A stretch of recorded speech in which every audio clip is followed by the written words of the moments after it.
Good morning and welcome to the Sunday show on Africa Independent Television, AIT. My name is Obi Ajuru. We are glad to have you join us again. It's been a long, interesting and fascinating journey with us.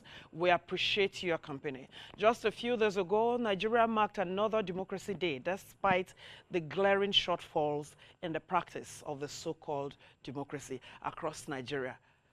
Many say there are reasons to celebrate considering how long the nation had had uninterrupted practice of the democracy, while others believe it could have been better. Looking at same period and series of transition from one administration to another, in fact, there were pockets of demonstrations in some parts of the country in this regard. Where do you stand, you may ask? Sincerely, our desire to have a true nation where people are treated according to their religion, political party, or ethnic affiliation. Enough said. Permits me once again to welcome you on this show once again. And it is a very beautiful Sunday morning in the city of Abuja, wherever you are tuned to the show. Okay, so while we celebrate or reflect on the true essence of democracy and how we have practiced it in Nigeria, we on the Sunday show wish to draw out attention to another topical issue with diverse perspective, what roles we should play, depending on the side we find ourselves, even when the situation arises. It has been discussed on many occasions, but we'll try to go more in-depth in addressing the issue with our guests today. Let us quickly go take a short break while we refresh our minds on major items on the news through the week.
Grab your seats and join us on the most fascinating 60-minute infotainment journey, showing on your favorite TV channel, Africa Independent Television, AIT. Analysis on topical national issues, news, sports, and entertainment are on the menu. It's a show you do not want to miss. It is The Sunday Show.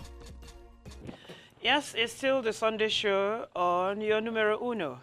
Today we are looking at a very critical issue. We shall bring you a report necessitated by an incident at one of the major health facilities in Nigeria's capital.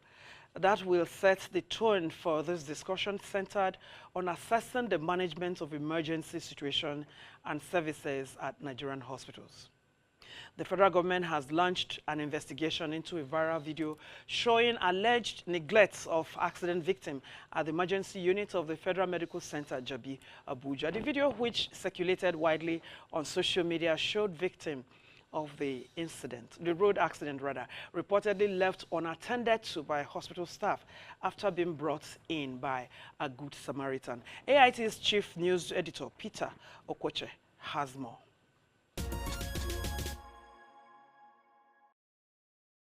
Wait, people, they should bring out the patient. I just see them on the road, carry them. You say people, they should bring out the patient. The video begins with an unidentified man admonishing a female nurse for refusing to come to the aid of an accident victim he has just brought to the Federal Medical Center, Abuja. No, you are woke. You are on camera that you are saying it's not your work. You are on camera. You are on camera. You are saying that I'm recording you. What nonsense? I just assist some people. People are nearly dying. I just assisted. The man claims he found the victims on the road where they had had an accident and transported them to the hospital for urgent care. But the hospital staff, as seen in the video, are just walking about calmly rather than rushing to the aid of the victims. The hospital staff tell the man since he brought the victims to hospital, he should bring them out of the car. People die inside the car. No, my sister, I've already did my best. For me to see some people there and bring them to hospital. She's saying she's not my distance, it's not her duty, it's not. If it is your relative, can you leave him the way he is?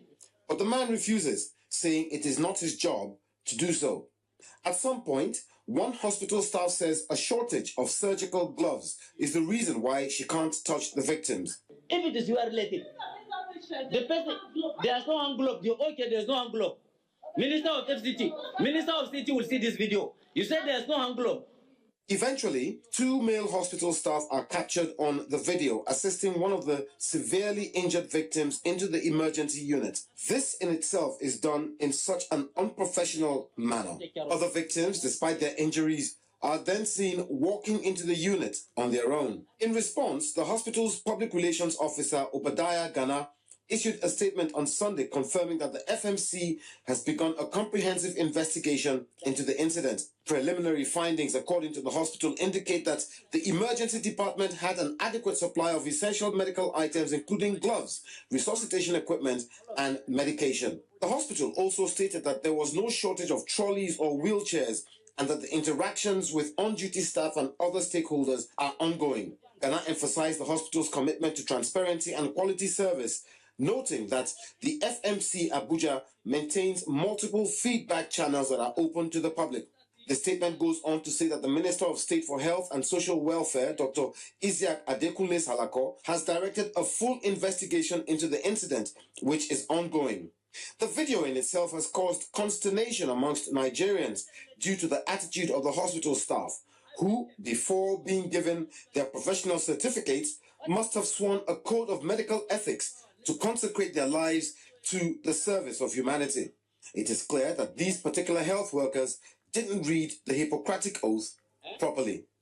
Minister of FCT, Minister of City will see this video. You said there's no hand glove. You see this video viral. You said there's no hand glove in the hospital. No problem. Peter Okwoche, AIT News.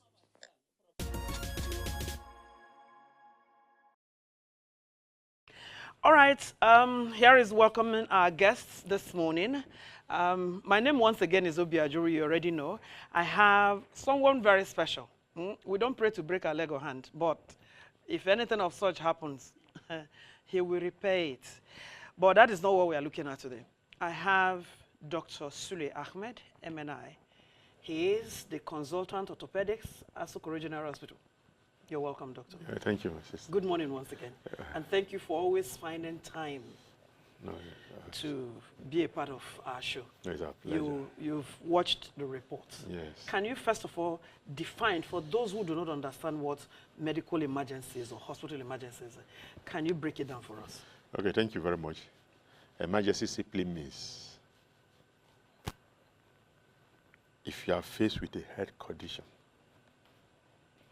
and nothing is done, depending on the type of emergency, within some seconds, within some minutes, or within some hours, death or the patient being maimed for life, we ensure. So any condition that will lead to such sequelae is referred to as an emergency. Okay. It can be surgical, it can be medical, it can even be emotional emergencies. Okay. So, but something has to be done within seconds, within minutes, and within hours to avoid death or the victims being maimed for life. So any circumstances already that is an emergency. So that's why you have your asthma, your obstetric emergencies, your surgical emergencies, and all sort of formal emotional emergencies and so on and so forth. So it's a compound of emergent conditions that needed to be addressed on time with some background of ethical considerations and medical knowledge and skill for you to be able to achieve success. You were in charge of emergencies. I was in charge of FCT, Emergency Medical Service, Yes. from 2012 to 2013. So I have so much To tell Nigerians about about it. it. Now, from the report you watched, Yes. what do you have to tell Nigerians about some of your medical staff attitude? Because a lot of Nigerians die like that. I told you a story of when I brought a colleague who was pregnant and to Asokoro General Hospital some time ago, how the young man, which is, I called him a young man, you remember his name? Yes. And how I was screaming on top of my voice, shouting, rolling on the floor. Because at the time we got to the hospital, she was still managing to breathe little by little. And we were being chased away that, no, there's nothing we can do, it's too late, she's gone. Until the consultant at that time, 2010, she heard my voice and he ran out. He's an elderly man at that time. And he instructed his staff to bring that lady up for emergency. And if a man like that was not available at that time to take that decision, what would have happened? Would have taken her back home as a corpse. Well, let's look at emergency, medical emergency, surgical emergency. I said even emotional emergencies. You break all of them down. Yes, let's At least you stated 3. So break it down one after the so other. let's just look at medical emergencies, for example. Asthma. Somebody's in an asthmatic attack. Somebody's in a cardiac attack. People call cardiac failure. Yes, cardiac arrest. Yes. Somebody's in a respiratory distress. So if as I said, if something is not done within a specified period, and that the person is dead, or he or she will be maimed for life, how do we manage emergencies? That is just, it has something to do with knowledge of emergency, the skills to manage emergency or emergent conditions, then the commitment on the part of the managers of these emergencies, and the attitude on the general note that is displayed towards managing the emergency. So it's a concert of this invest that will lead to a successful emergency situation in any village, in any town, in any local government, in any state, in any nation, in any continent, and the world globally. So these are the things that we assure what we refer to as a seamless emergency conditions management system, as we sign in both developing and the developed world. And Nigeria, we are not excluding ourselves from that. We are on that track to making sure that developing world emergencies are managed seamlessly. Okay. Yes. So now you just talked about the medical emergencies. What about a situation where somebody is brought in, like the report we watched? That is a surgical emergency, I think. Yes. Because an accident victim. Yes. And we have the emergency unit of every hospital. What happens that we have, let me just break the emergency down. Yes. We have hospital-based emergencies. We have emergency medical service, EMS. The hospital-based emergency service is the accident, the casualty, casualty, emergency unit, and all that are all attached to the hospital. Then you have the emergency management system that involves ambulances, cars, and all that. Anything, by definition of an ambulance, you and I can be an ambulance. Once we have the knowledge of managing emergency and what it takes to manage an emergency, you are an emergency healthcare provider. I'll give you an example. If I'm carrying a computer bag, right, and I'm a medical doctor, then inside that computer bag we have injection, we have a BP apparatus, we have some plasters, we have some spirits and all that and so on. So we have a pair of gloves and so on. So and something happened here, and somebody gets involved in an emergency situation, I become an ambulance, right? I have my legs to move to the scene. I have the knowledge and the skills to manage the condition. Then I have what it takes, the equipment now, to manage the condition. So that automatically is I'm an ambulance. So it can be in form of you and I, but it must be mobile. It can be a motorcycle, it can be a tricycle. Then before we talk about the normal emergency vehicles, I know, it can be air ambulance, it can even be a ship, it can even be provided what there's train. movement. There's movement. They're a care provider. They have the knowledge, they have the skill, and they've developed attitude over time, the right attitude to manage emergency situations. So you agree with me that if all these things are existing, there are about to be problems, part of this world, but when all these things are existing, it's clear that some of these problems we keep having will be on a very low ebb. Okay. Yes. So now a situation of attitude. Yes, attitude is key. They are trained. In anything that you do. They have the skill. You have the... But the attitude. No, when you have the right knowledge, you have the right... you have the skill. The next thing is the attitude. Okay. That is where what do you call the home, or the upbringing, the parental upbringing, the religion, the tribe, and all these sentiments of religion. Thou shall not do that. Thou shall not neglect it. Then where do you have this fairness, morals, value, sincerity, integrity? That's when it comes in. And then it comes with the ethical thing that makes you a healthcare giver. Because by the time you will be referred to as a health giver, in most cases we are on oath that thou shalt not discriminate in terms of tribe, religion. And at times, I usually tell some people at times now it's circumstance. And I explain what I mean by circumstance, that if there's a bomb blast here now, God forbid, as we always say, but it does happen. Yes, so a bomb blast, now I will be the last person to just keep running away. So if I escape, I'll come back and say, oh, let me see whether my sister is involved. Then I've had the knowledge of how to extricate you out of the scene. Then I know what to do, the ABCDE of resuscitation. If you cannot breathe, I know what to do. If you are bleeding, I know what to do. Within the limit of what is available there, I know what to do. That is what I'm talking about. The attitude we are talking about. So if you are not showing that attitudinal commitment with the knowledge and the skill, there might be some challenges. So that is why you have this, it's like a protocol of continuous knowledge acquisition, continuous skill acquisition, continuous discourse on commitment and attitudinal change. It's not, becoming a very big issue. It's a continuous process, and it has to do with how old you are in the system, where you have practiced, the kind of cases you have seen, the state of mind you find yourself in, and so on and so forth. A good example is this. If I'm on duty and I take 1 or 2 tablets of diazepam or promethazine, so when I know that I'm on duty just because I have malaria, you know that when there's an emergency, the force with which I will manage if I'm not in that state will be different from where I find myself. Alcohol is out of the question because you're not supposed to be alcohol. Hard drugs are out of the question. But however, if because of discipline, indiscipline, non-discipline, anything you can think of all these negatives happenstance, and you find yourself in there might be a big challenge. That is why in managing emergency generally, there's this issue of punitive measures and reward system.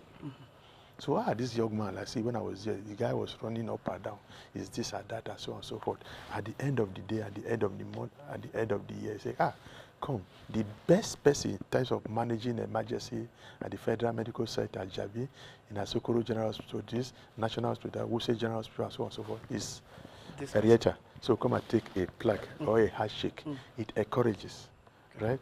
Then the other thing you can say, because you manage this and that, and you stay very far away from your place of work, you are always there. Come and stay in the staff quarter instead of somebody who is not in emergency department and so on and so forth. Or you have not gone on leave for so time and so on. So because you want to go on leave, so I'm taking care of your ticket and so on and so forth. These are some of the incentives. There's a course ongoing in UAE, Dubai, or South Africa, or US. Anywhere. This guy has been doing very well. So there's a passion for this job. So please come and go for this. So these are all ways of it. Then the punitive measure is this. Like what happened? Something has already been done. So I don't know what you call them in journalism, but we call it a disciplinary. Of course, it's a disciplinary committee. Yes. A disciplinary committee has been set up that will look at 1, 2, 3, 4, 5. Not just the scene of the accident. That's where the general public they are talking. At times we smile. Not just that scene. We want to look at the pre-degree of those involved. How has the person been? What has the person been doing over the years? Let's check the record. How many times has he or she had query, whether verbal or written? How correct is the person? What is the knowledge? What is the skill over time? What has been the attitude? And so on and so forth. And then what has been the other thing is that is the person qualified? Is he a nurse? Is he a paramedic? Is he a medical doctor? For how long has the person been in for emergency care and so on and so forth? Because for you to call yourself emergency care, as I said, you should be trained and you should be satisfied. So once you are getting that certificate, that means that issue of knowledge, skill, and attitude has been looked at. Yes. At least to a particular level. Mm-hmm. Yeah, what I'm saying, and a house officer who just came to emergency can never be like myself that has been to emergency almost all my life. Because no, on a very frank note, I'll give you an example. I have a program here today. Normally, most cases I attend the Friday prayers in either national mosque or Asarudi or the army Jumat mosque in the barracks or the police. But because I have an interview with you, I said no. Let me attend the one that I know by 1:30. They will be through the Friday prayer. That does not stop me from being a Muslim, but because I have something doing. So if the same thing goes to the emergency. As I said, when you are trained as an emergency care provider, you might even look at me and say, this guy is like he's not a good Muslim, because when it is time for prayer, there's an emergency. That attending to that emergency becomes a prayer. So there's no two ways about it. The Bible is complete as well. So then I give you an example. You're celebrating your birthday. I say, okay, I will be there by 6 p.m. or fairly. Then I will just say that there's a plane crash in FCT. That is the end of your party. I will not attend. Because if there's a plane crash, I know I'm one of those people that are managing emergency in the north with FCC as the reference point. Mm-hmm. So when I hear of something like a mass casualty, a bomb blast, a plane crash, and so on and so forth, any other thing, it's secondary, tertiary, and what have you, I will wait for a call. They go and say, wait first. Then on my way, I will be making calls here and there, so on and so forth. To find out how far, how many the victim, is there any victim, what has been done, which hospital, where are they? Well, you know that emergency care has no boundary. So what I'm saying now is, that's why let's go back to that issue. Yes. When I watch the report, I'm not in a vantage position to know who is who. But what I don't know about emergency is this. When there's an emergency, and you are not equal to the task, you shout. Okay. You make some noise, let me put it that way. Yeah, but in her own situation, she said, take him away, there is no gloves. Is it possible? Doctor, we see a lot of some of these things. I can tell you categorically, I used to FMC. So I know FMC, all the medical, the current MD, we are all together in ABU. The immediate past MD is my friend. I've been doing 1 or 2 things for FMC, even when it was a federal medical center. If you take the steps of provision, it's one hospital that I always say, yes, they know what they are doing. These basic things, pair of gloves, hand sanitizer, mask, and so on, they not be found wanting. Keep telling you about attitude. The attitude of a team. So somebody can come and say, glove not there. That is not an excuse. Because there are 1, 2, 3, 4, 5. I can diagnose death without a stethoscope because of training. I don't need to say that this person is gone just because of training. So what we should decide that in most cases, when you scan those guys, the proper training might not be there. But that does not mean the institution doesn't know what is. As I said, it's a well-grounded institution for managing emergencies. FMC. I'm not a staff of FMC, but I'm just telling you now from all the interaction. I've been a resource person to 1 or 2 programs there. I've attended where I was either a passive or an active participant. Then I've seen the nature of the building and so on and so forth. It's well prepared to manage emergencies. And I told you that in management, you have to look at the human capital development, you have to look at the physical capital development. So the problem we're having with is the human capital aspect of it. Yeah. As I said, there's an ongoing investigation. Now, what you should know, my sister, is this. There are certain situations that come up that maybe, see, at times some of us still call on God for certain things. Maybe God wants us to change, some people to change their attitude towards certain things. That's why that incident. Okay. Yes, it's a possibility. Yes, yes. Because I'm telling you now that the way Messi goes, in the next 10 years, that incident can never happen in FMC. Sure. Because people have learned their lessons. They know that not just coming with the era of internet and so you know, the fact that this guy crawled in, it's a Fulani herdsman, or he's a local Ijo fisherman, and so on and so forth. It doesn't mean that he doesn't know 1, 2, 3, 4 things to do when there's no effective service delivery, more so for an emergency situation. So that alone is going to make us to be on our feet. That is the punitive measure that I talked about. Then I'm so sure there are going to be series of programs now in FMC, in FCT, to curb the reoccurrence of such a. So let's not just be carried away by that. You know, as I said, some of this happens in a way to aim at jiggering us. As I said, there are some seen and unforeseen forces that want to streamline us into the normal. You know, it happens even in journalism. That somebody will just misbehave and then not know that something, then they will pick the person off and so on and so forth. At the end of the day, at the end of the year, the end of the decade, the same person can come up and see to be the best in reporting this, in reporting that. So the young lady, the young men do that. We are court-martialing now. We are not, the court-martial is not to just get them out of the system. We are not helping the system. So know what must not be done as far as emergencies are concerned.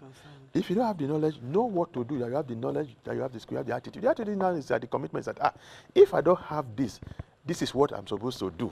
If I don't have this, this is what I'm supposed to do, and so on and so forth. Then the other thing we're working on in the streets in Nigeria are becoming so stressed because of the socio-economic circumstances. So we'll be saying that when you have problem, I presented over a meeting yesterday. Said when the metro was emphasizing that, I was so happy. We say when you have problem, hang it by the gate of the hospital. We don't have problem. Maybe I'm not eating this morning. There's no way you will know. Forget about all this stuff we are, you and I as well. So hang it by the gate so that when they are telling you 1 or 2 things, you should be able to know what to do. As I said, that is one. Then on our own, emergency preparedness, the part of the nature is still on the very low help. We want to know what we have on the ground, the training and the retraining, the emergency, then the cooperation and the collaboration that is happening between one emergency care center and the other. As I said, when there's a big problem in FMC, not to stop me from driving there once I'm informed. That is the cooperation, the coordination, and the collaboration that we talk about. All your so practice. These are things that we have to work on to ensure a seamless emergency situation in our not even I don't know the type of emergency, hospital-based emergency and the street-based emergency. We call it emergency medical service, where you are picked from the scene of the accident into an ambulance, then you are being taken to an emergency care center that is hospital-based, like FMC and so on. So it is connected, and that is something that we should work on. I've never seen ambulances stationed along the roads, streets of Abuja, along the roads of Abuja. No, if you cast your mind by. It is only in the hospitals. No, I did emergency medical service in the FCT for almost many years. We have what we call flash point. If you are driving to the airport, you see about 2 or 3 flash points. Okay. One to Lugbe, the other, then AYA has a flash point. You see an ambulance and so on and so forth. Somewhere in Apple, they have it. They were close to the very popular Sani Abacha barrack. We eventually extended this to the second bridge where you're going to this Mararabanyanya. Okay. But with the bomb blast incidences, I think that some of them have to be withdrawn for the military to be able to come in to take care of 1 or 2 things. So, but it's the continuity that is the problem. So what it was then might not be what is on the ground then. Yeah. So that is why when we keep all this talk, when we keep shouting, informing government and all that, nobody is sleeping. We keep talking, we keep criticizing, we keep providing solutions. I mean, coming up with problems, solutions, how to go about solving the solutions, you know, the problems, and how to go about solving all these problems. That is what everybody has to be. So as someone whom all your life you've been in the emergency, whatever, about human life, as a surgeon, to orthopedics for that matter. So you are very, very, very used to that is the life, fresh blood and broken bones and all those kind of things. How regular do you give the younger ones in the profession? Is it regular training? You see, we have formal and informal training. The formal one, you know, is classroom. 1 + 1 is equals to 2. When the patient is having an emergency condition, A is airway, B is breathing, C is circulation, D is deformity, E is environmental, and all that. These are normal things we give in the classroom and so on and so forth. But there's no day, I came out of emergency department today to go to the mosque to observe my Friday Juma prayer. Then from there to this place, right? My phone is, maybe as you're rounding off. My phone, my emergency phone is outside. Now when I come out of this place, the first thing I will look at as well. So every day we say 1, 2, 3. Mind you, most hospitals in FCT now, they are teaching hospital. Asokoro is a teaching hospital. Wuse is a teaching hospital. Federal Medical Center is a teaching hospital. National Hospital is a teaching hospital. Gwagwalada is a teaching hospital. It's a continuous process of knowledge acquisition from your senior colleagues. It tracks, you know, what do you call it? It's not a top, it's a top-bottom situation. As you go up, you teach the chief consultant will teach the senior consultant, the senior consultant will teach the consultant, the consultant will teach the senior registrar, house officers, medical students are just like that. So that was saying that what a medical student can do is less than what a house officer can do. And what a house officer can do in terms of emergency is less than what a senior house officer can do. And what a senior house officer is up to is less than what. So it goes like that. I always say that when you are overwhelmed, shout for assistance. As I said, that is what I'm talking about. That is what, as I said, the socio-economic situation in the country is giving us a lot of challenges. But worst of it all is this Jackpot syndrome, whether we like it or not, we will keep measuring it. Doctor, we'll keep that for another day. Because a lot of personnel, we're supposed to have about 3, 4, 5, 6, 7 head personnel on admission, sorry, on theory. Yes. Just 2 or 3 that you have. But now we are training them again on how to manage situations in an adverse condition. Yeah, it's going to be a part 2 of this interview. So we are on that, and at least we are progressing. So I will tell people that at least just forgive, I'm not saying you forget, just forgive this incident that took place in Federal Medical Center. It's a center that I know very well. The guys here are qualified, they are ready to teach. We are, as I said, you know, attitudinal change commitment, so it's a relative thing, but we try to improve it to up our game. As I said, there's a way our Creator brings some circumstances with aim to make people change. Yes. So please, that is the way I'm looking at it. As I said, that kind of incident can never happen again. The next, mark me down. I will. In the next 10 years. I will hold you. You know. Thank you so much, Doctor. We've been speaking with Dr. Ahmed Sule of Asokoro General Hospital. He is a consultant orthopedics, and all his life as a medical practitioner, he has been at the door. In fact, at the door. For emergencies, no, it's part of our medical emergencies. Yes. Thank you so much for actually creating time again. But this interview is there's going to be a part 2. Okay. Yes, we will dig more. Okay. Thank you for coming. Yeah, welcome. All right, the program continues in a moment. Don't go anywhere. Grab your seats and join us on the most fascinating 60-minute infotainment journey, showing on your favorite TV channel, Africa Independent Television, AIT. Analysis on topical national issues, news, sports, and entertainment are on the menu. It's a show you do not want to miss. It is The Sunday Show.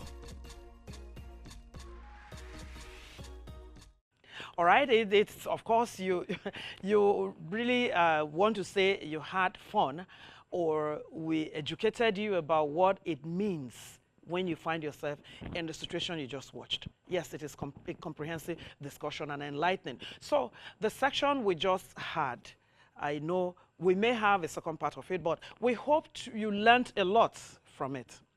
Clearly, to be more careful while carrying out our daily activities, especially while moving from one place to the other. We bring you the entertainment, otherwise known as Vibes and Views, and Newsmaker segments. Please don't go anywhere. Stay with us.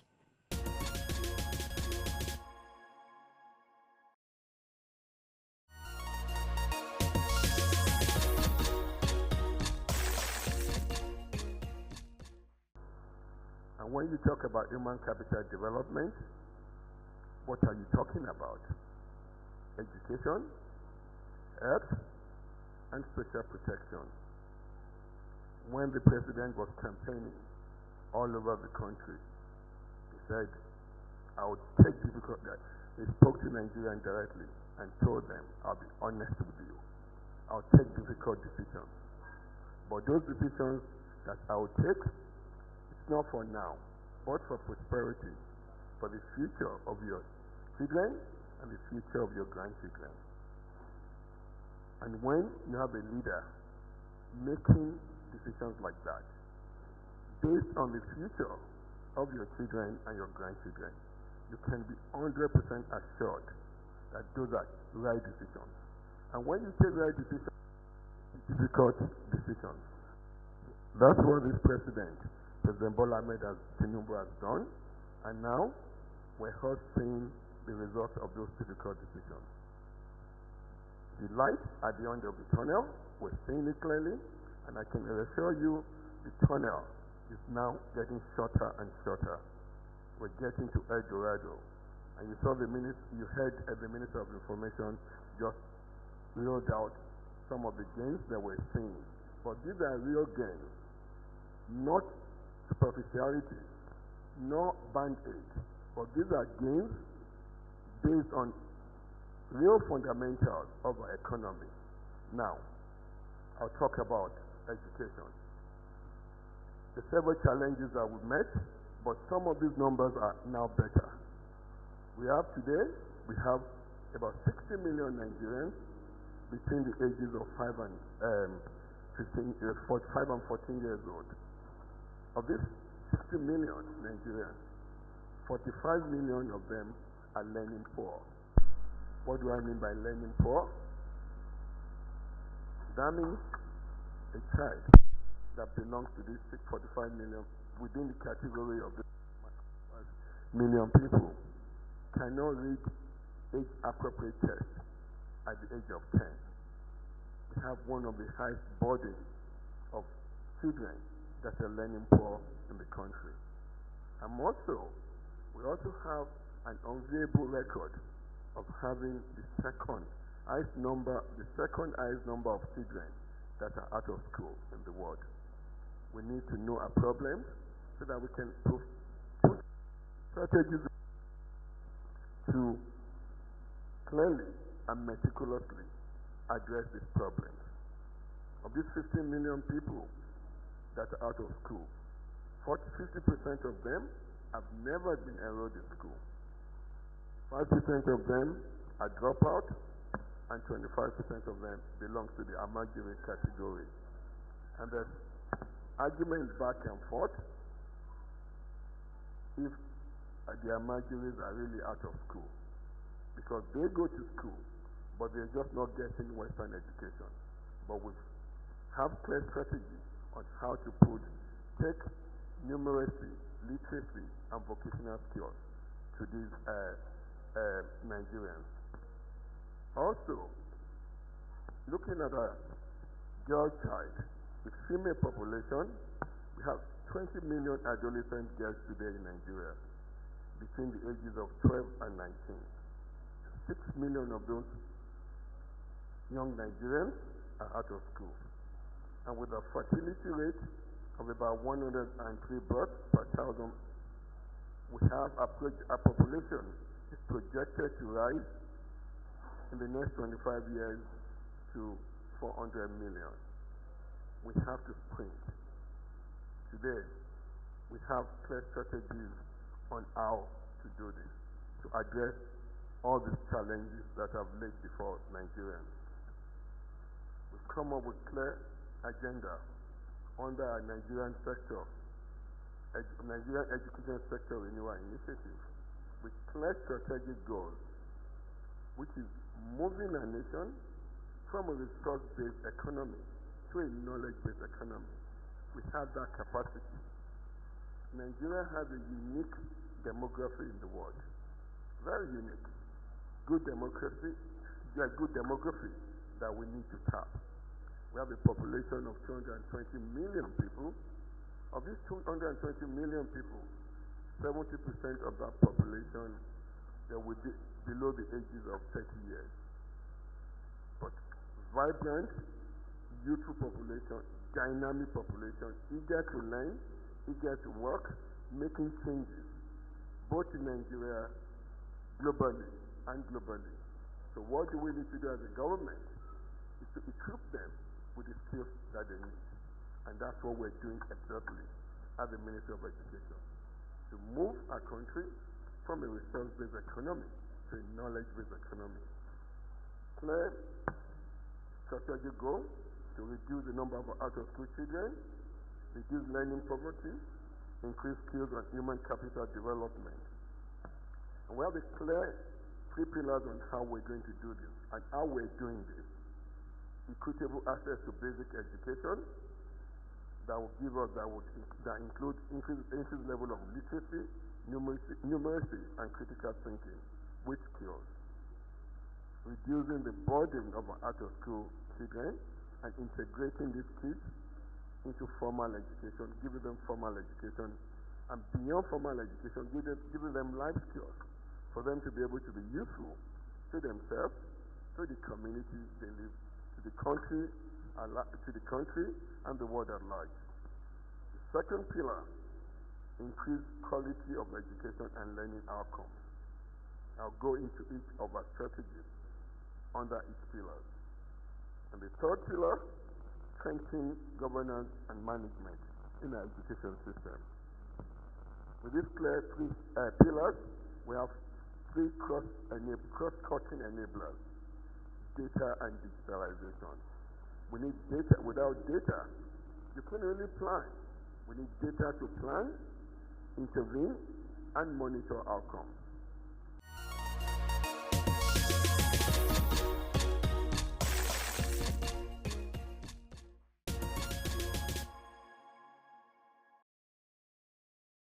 With Newsmaker, we draw the curtain on the show today. Please continue to keep in touch with us through our social media platforms.